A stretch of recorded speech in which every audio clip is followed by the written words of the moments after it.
애플을 창업하고 아이폰으로 상징이 되는 이 스마트폰 시대를 만들어낸 사람이 스티븐 잡스라고 하는 사람입니다.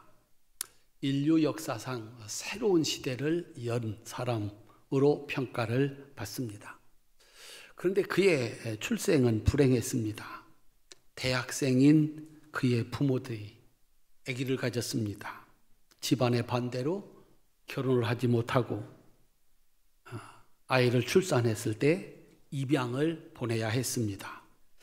스티븐 잡스는 자기를 낳자마자 입양 보낸 생모와 생부를 평생 인정하지 않았다고 합니다. 대신 내 아버지는 나를 길러주신 그분 한 분이다 라고 말했답니다.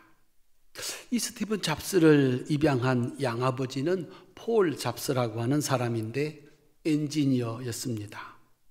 스티븐 잡스는 그 아버지 덕분에 어린 시절에 컴퓨터와 항공 산업의 중심지였던 실리콘밸리에서 자라게 되었습니다. 이 양아버지는 기술자라 일을 할 때마다 아들을 데리고 함께 일을 했습니다. 집에 울타리를 만들 때 망치질을 가르쳐주고 차고에서 자동차를 수리할 때 함께 수리를 했습니다. 그 아버지가 입버릇처럼 하는 말이 있었습니다. 남에게 보이는 앞부분만 신경을 쓸 것이 아니라 숨겨져 있는 뒤쪽도 잘 다듬어야 된다라고 가르쳤습니다. 훗날 사람들은 이 스티븐 잡스의 완벽주의는 양아버지의 가르침에서 왔다라고 설명을 하기도 합니다. 사람의 일생은 그가 누구의 자식으로 태어났느냐라고 하는 것으로 시작이 됩니다. 무엇을 물려받았는가, 무엇을 타고났는가 하는 것입니다. 외모, 재능, 성격, 자신의 선택이 아닙니다. 타고난 것입니다. 그 다음은 그가 누구에게 무엇을 배웠느냐라고 하는 것으로 그의 인생이 만들어져 갑니다. 그리고 마지막에 타고난 것과 배운 것을 가지고 무슨 일을 하면서 살았느냐 하는 것으로 그 일생을 평가받게 되는 것입니다. 타고난 재주와 배운 걸 가지고 선한 일을 하는 사람이 있는가 하면 그 놀라운 재주와 배운 걸 가지고 악한 일을 하는 사람도 있기 때문에 그렇습니다. 3살 버릇이 80까지 간다라고 하는 속담은 어릴 때 몸에 밴 버릇은 늙어 죽을 때까지 고치기 힘들다는 뜻입니다. 성경의 지혜자의 가르침도 다르지 않습니다. 마땅히 행할 길을 아이에게 가르치라. 그리하면 늙어도 그것을 떠나지 아니하리라. 만약 우리가 꼭 가르쳐야 할 것이 있다면 아이일 때 가르쳐라 라고 하는 얘기입니다. 그래서 우리 사람들마다 어린 시절에 우리 일생의 기억의 시작이 있습니다. 그 전까지는 기억에 없었는데 그때부터 기억이 납니다. 여러분들은 언제부터 기억이 나십니까? 3살 때부터. 아주가 뛰어난 분들은 3살 때부터 기억이 날지도 모르겠습니다. 5살 때 혹은 초등학교 때 들어갈 때 그때부터 내가 기억이 나기 시작한다. 살아가면서 모든 것이 기억에 남는 것은 아닙니다. 많은 것은 잊혀지고 중간중간에 일들이 기억으로 남아 있습니다. 한 사람의 일생을 만들어가는 것은 그 남아있는 기억입니다. 보고 듣고 배운 것이 기억에 남아서 그 사람을 만들어 간다 하는 것입니다. 우리나라에 코로나 질병이 들어와서 크게 확산되는데 이단들의 집단이 있었습니다. 이상하게 배우고 이상하게 예배하고 이상하게 사는 사람들, 그들에 의해서 이 질병이 퍼져나갔습니다. 이제 잠잠하나 싶었는데 이번에 이상하게 사는 사람들, 밤새워 춤을 춰야 되는 사람들, 이 사람들이 또다시 이 질병을 전국으로 확산시킬 위기에 놓이게 했다라고 하는 것입니다. 그들은 보았습니다. 그들은 들었습니다. 그리고 그렇게 살아가는 것입니다. 아브라함이 100세의 아들을 낳았습니다. 100세의 아들을 낳았는데 그 아들 이삭은 아버지로부터 무슨 소리를 가장 많이 듣고 자랐을까? 여러분들이 100세의 아들을 낳아놓았다. 그 아들을 앉혀놓고 그 아들과 함께 살면서 무슨 얘기를 가장 많이 하시겠습니까? 아마도 이런 말이지 않겠나? 내가 너를 낳을 때 100세였다. 너희 어머니 90세였다. 우리 너 낳을 능력 없었다. 불가능한 일이었다. 너는 하나님이 주신 아들이다. 하나님이 어떤 분인지 아느냐? 하나님은 없는 것을 있게 하시고 불가능한 것을 가능케 하시는 분이다. 이삭은 그렇게 자신의 출생에 얽힌 사연을 아버지로부터 시도 때도 없이 들어서 알고 알아가게 되었다라고 하는 것입니다. 오늘 본문은 이삭의 일생에서 가장 강렬한 기억 중에 하나임에 틀림이 없습니다. 왜냐하면 지금까지는 하나님이라는 분이 이런 분이다. 나를 아버지 100세에 낳게 하신 분이다. 아버지로부터 들어서 하나님을 알았습니다. 그런데 이날은 하나님을 직접 만나게 됩니다. 온 몸으로 하나님을 경험하게 됩니다. 하나님이 어떤 분인지를 알게 됐습니다. 그리고 하나님을 섬긴다는 것이, 신앙생활을 한다는 것이 무엇인지를 알게 된 날이었습니다. 오늘 본문이 있는 창세기 22장 1절부터 18절에 나오는 이야기를 5가지로 나누어서 아브라함과 이삭이 우리에게 가르쳐주는 신앙이란 뭐냐? 하나님을 믿고 산다는 것은 무엇이냐?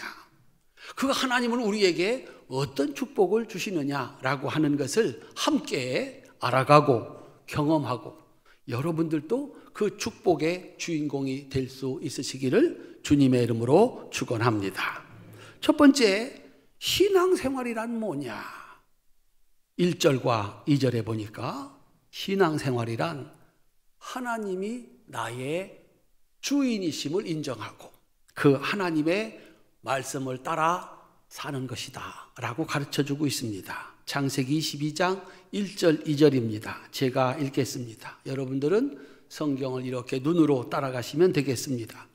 그 일 후에 하나님이 아브라함을 시험하시려고 그를 부르시되 아브라함아 하시니 그가 이르되 내가 여기 있나이다. 여호와께서 이르시되 내 아들 내 사랑하는 독자 이삭을 데리고 모리아 땅으로 가서 내가 내게 일러준 한 산 거기서 그를 번제로 드리라. 아브라함에게 당연히 내일 계획이 있었습니다. 내일은 이런 일을 해야지. 아들 이삭에 대한 계획이 있었습니다.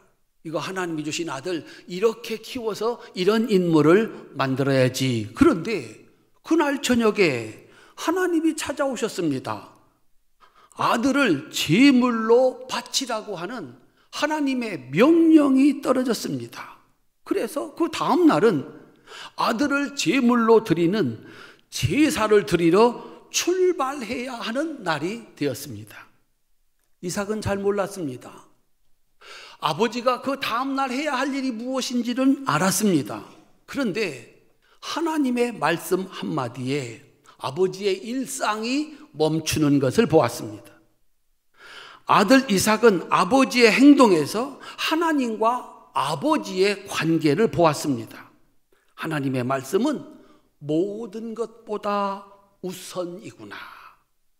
신앙생활이란 하나님을 주인으로 모시고 그분이 말씀하시면 그분의 말씀을 따라 살아가는 것이구나 라고 하는 것을 알게 되었습니다. 두 번째, 신앙생활이 뭔가? 아침 일찍이 그리고 3일 동안 순종하는 것이다 라고 하는 것입니다.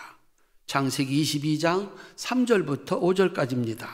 아브라함이 아침에 일찍이 일어나 나귀의 안장을 지우고 두 종과 그의 아들 이삭을 데리고 번제 쓸 나무를 쪼개어 가지고 떠나 하나님이 자기에게 일러주신 곳으로 가더니 제3일에 아브라함이 눈을 들어 그곳을 멀리 바라본지라. 이에 아브라함이 종들에게 이르되 너희는 나귀와 함께 여기서 기다리라. 내가 아이와 함께 저기 가서 예배하고 우리가 너희에게로 돌아오리라 하고. 따라합시다. 아침 일찍이. 하나님의 말씀은 들었으면 가장 빠른 시간에 순종해야 하는 말씀이구나. 이삭은 그것을 보았습니다. 3일 동안을 걸어갑니다. 어디까지? 하나님이 지정하신 그곳까지. 그곳에 이르러서 아브라함은 이렇게 말합니다. 너희는 여기 있어라. 우리는 저기 가서 하나님께 예배하고 돌아오리라.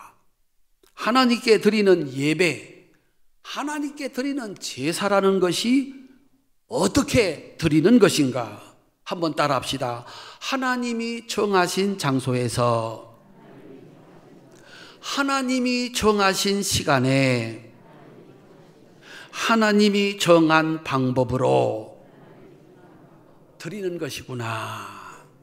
신앙생활은 하나님에게 나를 맞추는 것이구나. 그것을 알 수가 있었습니다. 그래서 여러분들이 여기 나와 있는 겁니다. 교회에 나와서 이 시간에 하나님이 정하신 방법을 따라 예배드리는 겁니다.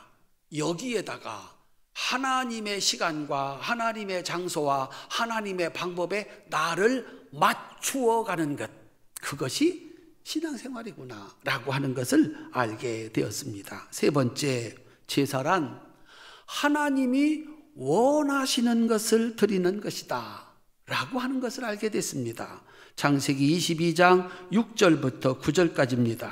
아브라함이 이에 번제 나무를 가져다가 그의 아들 이삭에게 지우고 자기는 불과 칼을 손에 들고 두 사람이 동행하더니 이삭이 그 아버지 아브라함에게 말하여 이르되 내 아버지여 하니 그가 이르되 내 아들아 내가 여기 있노라. 이삭이 이르되 불과 나무는 있거니와 번제할 어린 양은 어디 있나이까? 아브라함이 이르되 내 아들아 번제할 어린 양은 하나님이 자기를 위하여 친히 준비하시리라 하고 두 사람이 함께 나아가서 하나님이 그에게 일러주신 곳에 이른지라. 이에 아브라함이 그곳에 제단을 쌓고 나무를 벌려놓고 그의 아들 이삭을 결박하여 제단 나무 위에 놓고. 하나님께 드리는 제물은 내가 드리고 싶은 것을 드리는 것이 아니라 하나님이 원하는 것을 드려야 된다라고 하는 것입니다. 아벨에게 하나님이 제사를 명하셨습니다.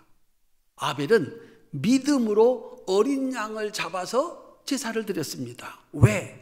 그것이 하나님이 원하는 제물이었기 때문입니다. 사울 왕에게 원하셨던 제물은 순양의 기름이 아니라 하나님의 말씀을 듣는 순종이었습니다. 사울 왕은 짐승, 좋은 짐승을 잡아 바치면 하나님이 기뻐 받으실 줄 알았습니다. 그런데 하나님이 원하는 것은 그게 아니었습니다. 하나님이 원하는 것은 순종이었습니다. 예수님께서 친히 가르치십니다. 하나님은 영이시니 예배하는 자가 영과 진리로 예배할지니라. 오늘 여러분들은 뭘 갖고 예배를 드려야 되냐면 하나님이 원하시는 예배가 뭐냐 하면 따라합시다. 영과 진리로 드리는 예배. 몸은 와 있는데 온 마음과 정성을 다하여 드리지 않는다면 그 예배를 하나님이 받아주시지 않는다. 영과 진리. 하나님은 영이십니다. 보이지 않는데 여기 계신 줄로 믿으시기를 바랍니다. 내가 드리는 예배를 하나님이 받아주신다. 영으로 드리는 예배, 진리로 드리는 예배, 하나님이 정하신 방법을 따라서 드려야 된다라고 하는 것입니다. 가끔 목사님들 가운데 부모님이 너 목사 되라 서원을 했답니다. 그런데 목사하는 게 너무 힘들어 보이는 거예요. 그래서 하나님, 저 목사 못하겠습니다. 돈 많이 벌어서 좋은 장로가 돼가지고 목사님을 돕겠습니다. 그래서 세상에 나가서 사업도 하고 돈을 벌어보려고 이런 일 저런 일 하는데 안 되는 겁니다. 하나님 나타나서 말씀하십니다. 내 돈 싫다. 나는 내 몸을 원한다. 그래서 죽을 만큼 고생하고 목사가 되었다는 간증을 간간히 들을 수가 있습니다. 하나님께 드리는 예배, 제사의 제물은 당연히 하나님이 원하시는 것을 드려야 된다라고 하는 것입니다. 그날 제사를 위해서 하나님이 원하시는 것은 이삭이었습니다. 네 번째, 믿음이란 하나님의 말씀, 여호와 이레를 믿는 것이다 라고 하는 것을 가르쳐 줍니다. 따라합시다. 나는 하나님의 말씀을 믿습니다. 하나님의 준비하심을 믿습니다. 창세기 22장 10절로 14절입니다. 손을 내밀어 칼을 잡고 그 아들을 잡으려 하니 여호와의 사자가 하늘에서부터 그를 불러 이르시되 아브라함아 아브라함아 하시는지라. 아브라함이 이르되 내가 여기 있나이다 하매 사자가 이르시되 그 아이에게 내 손을 대지 말라. 그에게 아무 일도 하지 말라. 내가 내 아들 내 독자까지도 내게 아끼지 아니하였으니 내가 이제야 내가 하나님을 경외하는 줄을 아노라. 아브라함이 눈을 들어 살펴본즉 한 수양이 뒤에 있는데 뿔이 수풀에 걸려 있는지라. 아브라함이 가서 그 순양을 가져다가 아들을 대신하여 번제로 드렸더라. 아브라함이 그 땅 이름을 여호와 이레라 하였으므로 오늘날까지 사람들이 이르기를 여호와의 산에서 준비되리라 하더라. 아멘. 어떻게 아버지는 아들을 제물로 드릴 수 있었을까? 아들은 다 큰 아들, 어떻게 스스로 아버지에게 묶여서 제물이 될 수 있었을까? 그 대답은 제물이 될 아들과 아버지의 3일간의 동행에서 추론해 낼 수가 있습니다. 아브라함은 그 3일 동안 무슨 생각을 하며 걸어왔을까? 도망치지 않고 못하겠다고 거부하지 않고 이해할 수 없는 하나님의 명령을 따라 아들을 주저없이 제물로 드릴 수 있었을까? 설명이 없습니다. 시간이 많이 흘러 히브리서를 쓴 사람이 이렇게 해석을 했습니다.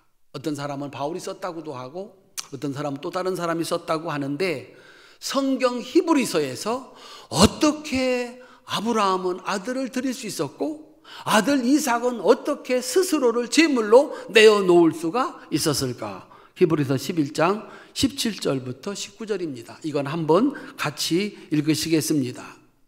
아브라함은 시험을 받을 때에 믿음으로 이삭을 드렸으니 그는 약속들을 받은 자로되 그 외아들을 드렸느니라.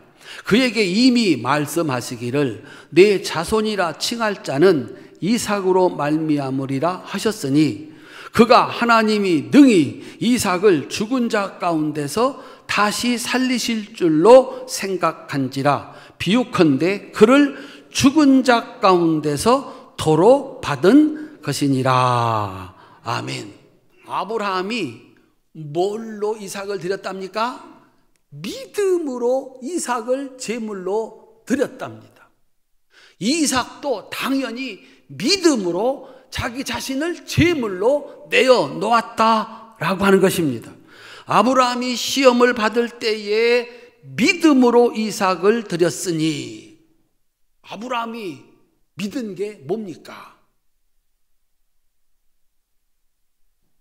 18절, 그에게 이미 말씀하시기를 네 자손이라 칭할 자는 이삭으로 말미암음이라 하셨으니.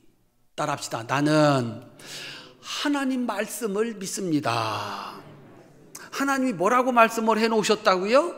내 자손은 이삭이 낳은 자식들로 내 자손이 이루어질 것이다. 하늘의 별처럼 바닷가의 모래처럼 내 자손들이 불어날 텐데, 그 자손들은 반드시 이삭의 자손으로 말미암아 내 자손이 될 것이다. 하나님이 말씀을 해 놓으셨다. 따라합시다. 나는 그 말씀을 믿습니다. 아브라함의 믿음은 그의 강렬한 기억 속에 있습니다. 75세 때 나타나셔서 아들을 주시마 약속하셨습니다. 이제나 주시나 저제나 주시나 했는데 25년이 지나서 100세 모든 소망이 끊어졌을 때 하나님은 아들을 주셨습니다. 아브라함에게 하나님은 말씀하시는 하나님이시고 그 말씀을 반드시 이루시는 하나님이십니다. 그 말씀을 이루실 때는 못할 것이 없는 전능하신 하나님이심을 아브라함은 온몸으로 경험했고 그 하나님을 믿고 지금까지 살아온 것입니다. 하나님이 이 아들 이삭이 결혼을 할 것이고 그 이삭이 자식을 낳으면 그 자식이 자식을 낳고 또 자식이 자식을 낳아서 나의 자손들이 될 것이다 라고 하나님이 말씀을 하셨습니다. 그런데 오늘은 뜬금없이 나타나셔서 그 아들 이삭을 번제로 잡아서 태워서 하나님께 바치라고 합니다. 이 두 가지 모순된 말씀. 아브라함은 두 가지 명령, 한 가지 믿음을 가지고 또 한 가지 명령을 시행해야 했습니다. 성경은 이것을 시험이다 그랬습니다. 시험이다. 아브라함은 먼저 들은 말씀을 믿었습니다. 이 자식은 결혼할 것이고 자식을 낳을 것이고 그 자식의 자식을 낳을 것이다. 그들이 내 자손이 될 것이다. 그런데 하나님이 이 자식을 잡아서 번제로 드리라고 하신다. 히브리서 기자는 이렇게 해석을 했습니다. 하나님께서 나는 하나님의 오늘 들은 말씀으로 이 자식을 잡아서 번제로 드릴 것이다. 하나님은 이 아들을 다시 살리실 것이고 이 아들을 통해서 자손이 이 땅에 하늘의 별처럼 바다의 모래처럼 퍼지게 될 것이다. 따라합시다. 나는 하나님의 말씀을 믿는다. 그 믿음 때문에 아들 이삭을 하나님께 바칠 수가 있었습니다. 네 자손이라 칭할 자는 이삭으로 말미암음이라. 내가 이 이삭을 죽여 제물로 바친다 하더라도 하나님은 당신의 말씀을 지키기 위해서 이 아들을 다시 살릴 것이고 그 아들은 결혼하고 자식을 낳아 그 자식들이 자식을 낳아 번성하게 될 것이다. 히브리서 기자는 이렇게 해석합니다. 이삭은 죽은 자 가운데서 돌려받은 아들이다. 사랑하는 성도님들 따라합시다. 나는 이해할 수 없는 명령 앞에서 하나님 말씀을 따라 순종합니다. 그 다음 일은 하나님이 하신다라고 하는 거예요.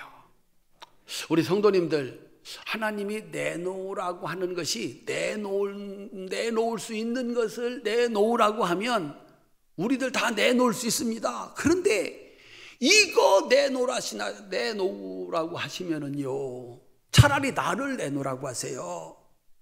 100세 얻은 이 아들을 내놓으라고 하시면 어떡합니까? 다른 건 다 내놓아도 이거 내놓지 못합니다. 이거 내놓으면 나 죽습니다. 이거 내놓으면 나는 아무것도 없습니다. 하나님은 그걸 요구하십니다. 정말입니다. 그의 말은 정말입니다. 우리 성도님들한테 하나님께서 내놓으라고 하는데 내놓지 못하는 거 혹시 뭐 있으십니까? 하나님께 드려라, 내놔라, 버려라, 포기해라. 어떤 분은 내가 다른 건 다 내놔도 새벽 시간은 제가 못 내놓습니다. 전 새벽잠이 많아서 새벽 기도는 저 평생 못합니다. 그런 분도 있습니다. 내가 다른 건 다 내놔도 돈은 못 내놓습니다. 그거 내놓고 나 죽습니다. 그 돈은 못 내놓는 분이 있습니다. 다른 거 다 내놔도 저 전도는 못 내놓습니다. 망신당하는 거 싫고 말주변도 없고, 그래서 평생을 말 한마디를, 예수 믿자고 교회 가자는 말을 한마디도 못합니다. 당연합니다. 내놓으려고 하면 무엇이 필요한가? 나는 하나님의 명령을 따라 내놓습니다. 따라합시다. 그 다음은 하나님이 일하십니다. 큰 소리로 아멘 합시다. 아니나 다를까, 아니나 다를까, 아브라함은 그 다음에 어떤 일이 일어날지 몰랐지만 하나님은 나의 주인이시다, 하나님은 나에게 약속하시고 축복하시고 가장 좋은 것을 주시는 분이다, 그걸 믿고 아들을 제단 위에 올려놓고 칼을 들어서 그 목을 잡으려고 했습니다. 그때 하나님이 손을 딱 잡았습니다. 그리고 그 아들을 대신해서 준비해 놓은 것이 있었습니다. 순양이었습니다. 거기서 위대한 지명, 그 땅에 이름이 없었습니다. 새로운 이름이 생겼습니다. 따라합시다. 여호와 이레. 사랑하는 성도님들, 새로운 일을 시작하기 전에 새로운 역사는 일어나지 않습니다.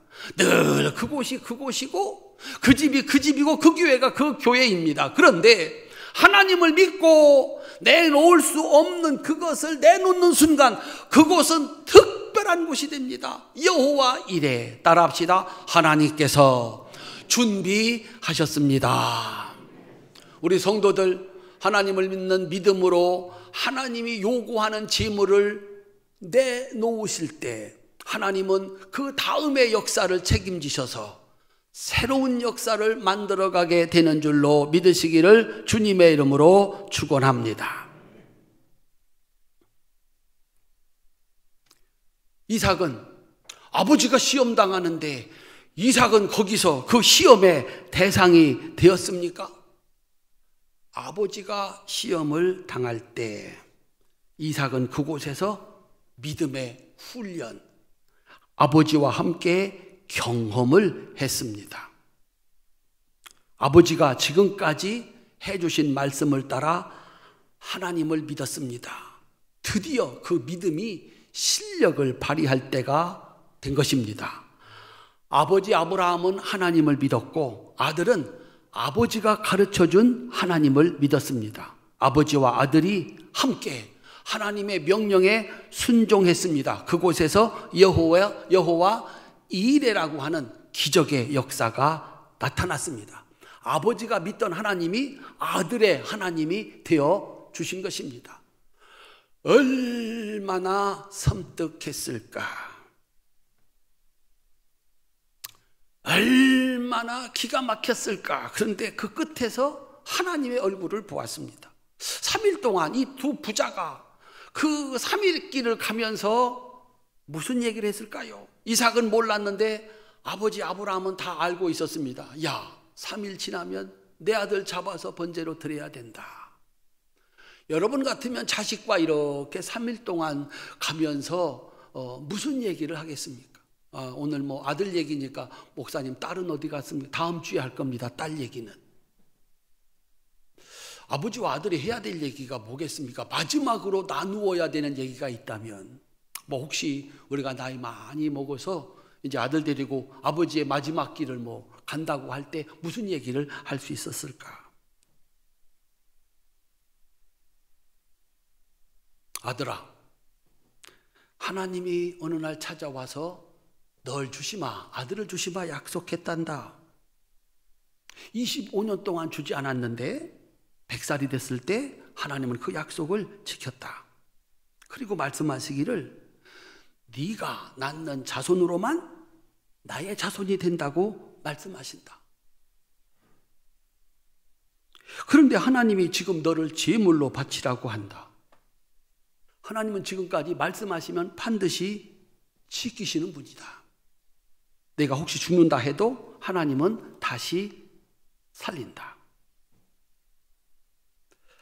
이 이삭이 아버지의 눈빛, 아버지의 말씀, 그 말씀, 나의 하나님은 너의 하나님이신데 원래 없는 것을 있게 하시고 불가능한 일도 가능케 하시는 전능하신 하나님, 창조주 하나님이시다.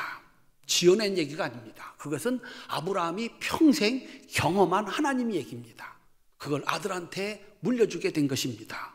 사랑하는 성도님들, 우리가 하나님을 믿는 믿음으로 살아오는 날들은 나 혼자 살아가는 날들이 아닙니다.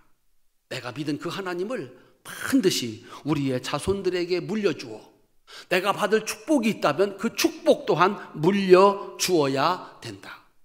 내가 하나님을 믿고 따라 순종했더니 하나님은 준비해 주셨다. 큰 소리로 아멘 하시기를 주님의 이름으로 축원합니다. 내가 집을 떠나 하나님 말씀대로 순종했더니 가나안 땅을 나에게 주셨고, 내가 하나님 말씀을 순종할 때마다 하나님은 거기 내가 상상하지 못하는 놀랍고 복된 역사를 늘 준비해 주셨다. 따라합시다. 이번에도 준비해 주시리라. 그래서 그곳이 여호와 이레가 된 것입니다. 아버지를 시험하시면서 아들을 훈련시켜 그 둘의 믿음이 하나가 되게 하셨습니다. 마지막 5번째, 축복은 시험에 합격한 자들에게 주어지는 상이다 라고 하는 것입니다. 창세기 22장 15절부터 18절입니다. 여호와의 사자가 하늘에서부터 2번째 아브라함을 불러 이르시되 여호와께서 이르시기를 내가 나를 가리켜 맹세하노니 내가 이같이 행하여 내 아들 내 독자도 아끼지 아니하였은즉 내가 내게 큰 복을 주고 내 씨가 크게 번성하여 하늘의 별과 같고 바닷가의 모래와 같게 하리니 내 씨가 그 대적의 성문을 차지하리라. 또 내 씨로 말미암아 천하 만민이 복을 받으리니 이는 내가 나의 말을 준행하였음이니라 하셨다 하니라. 따라합시다. 내가 나의 말을 준행하였음이니라. 1시간짜리 아르바이트에도 자격이 있답니다. 그런 사람을 뽑는답니다. 일이 중요할수록 자격은 까다롭고 시험은 어렵습니다. 이제 하나님이 주시고자 하는 복은 하늘의 별과 같고 바닷가의 모래와 같이 번성하는 복, 누구와 싸워도 지지 않는 복, 천하 만민에게 복을 나누어 줄 수 있는 복, 이걸 줄 사람을 지금 찾고 있는 겁니다. 이 하나님의 축복을 받을 자격 쉽게 주어지겠습니까?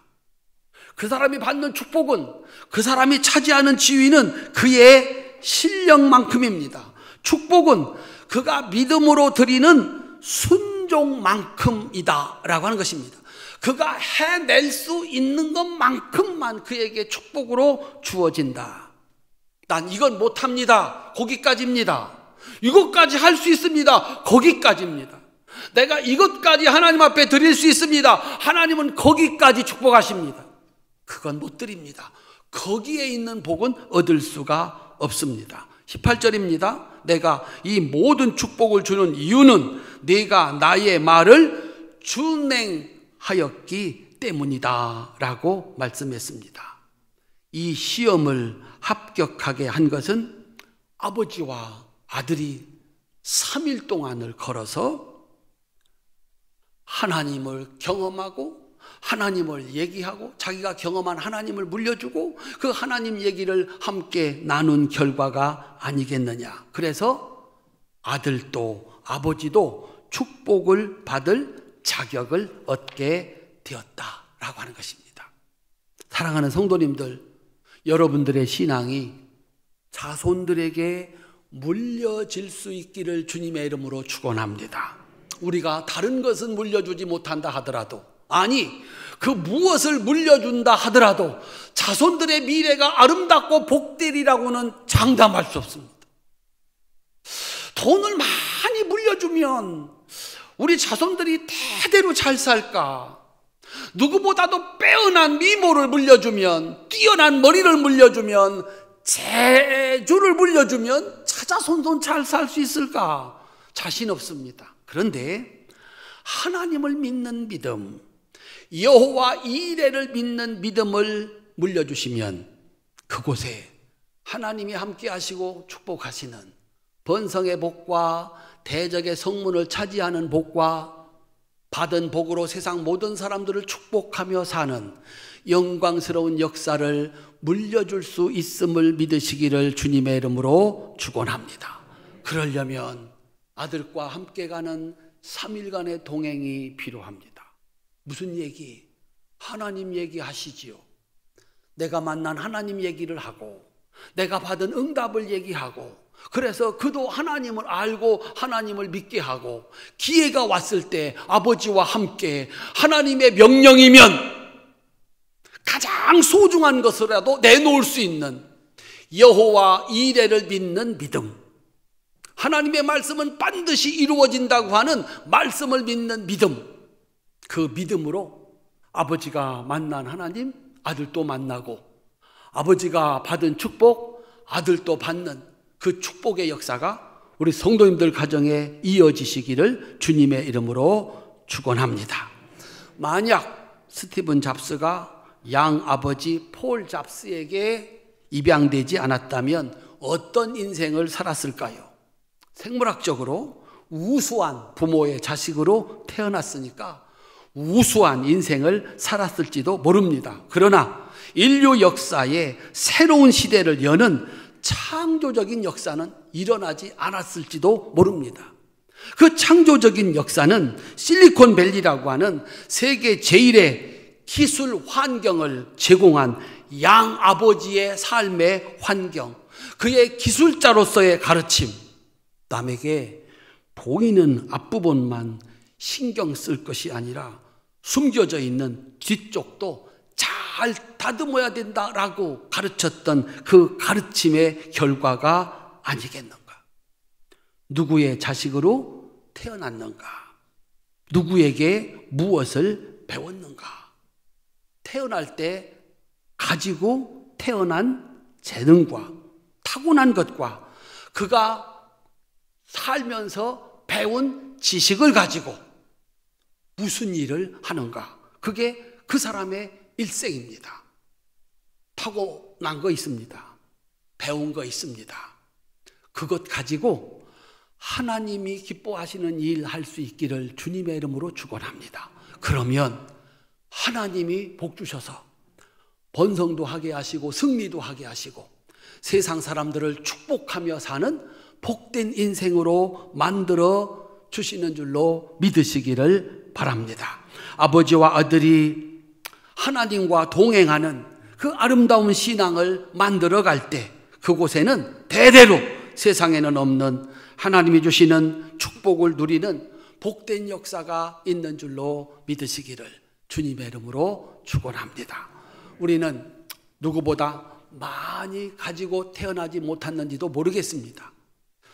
누구보다 많이 배우지도 못했는지도 모르겠습니다. 그런데 타고난 것 가지고 배운 것 가지고 하나님 기뻐하시는 일을 할 때, 하나님 믿고 그 말씀을 따라 살 때 누구보다도 가치 있고 영광스러운 인생을 살아갈 수가 있다라고 하는 것입니다. 세상에 아버지 얼굴도 어머니 얼굴도 모르고 입양된 사람이 세상에 그 세상을 바꾸는 한 축을 만들고 갈 줄은 그 누구도 몰랐던 겁니다.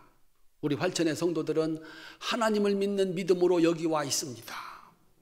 하나님 말씀 꼭 붙잡으시기를 바랍니다. 나는 말씀 따라 순종한다. 그 다음은 하나님이 하실 일이다. 여호와 이레를 믿으시고 시험하실 때 그 시험을 통과하시기를 주님의 이름으로 축원합니다. 내가 신앙생활하면서 반드시 자손도 훈련시키시기를 바랍니다. 내가 다 못해주는 거 하나님이 하십니다. 어디까지 얼마나 여러분들이 더 자손들에게 해주겠습니까? 어버이날입니다. 못해준 거 한이 되십니까? 뭔가 더 해주고 싶으십니까? 언제까지 무엇을 우리가 더 해줄 수 있습니까? 그걸 주면 정말 그가 잘 살까? 자신 없습니다. 그런데 하나님을 믿는 믿음 물려주시면, 하나님 말씀 따라 순종하며 사는 그 삶을 물려주시면 그곳에는 하나님이 함께 하시고 축복하시는 아브라함과 이삭의 복이 대대로 이어지는 줄로 믿으시기를 주님의 이름으로 축원합니다.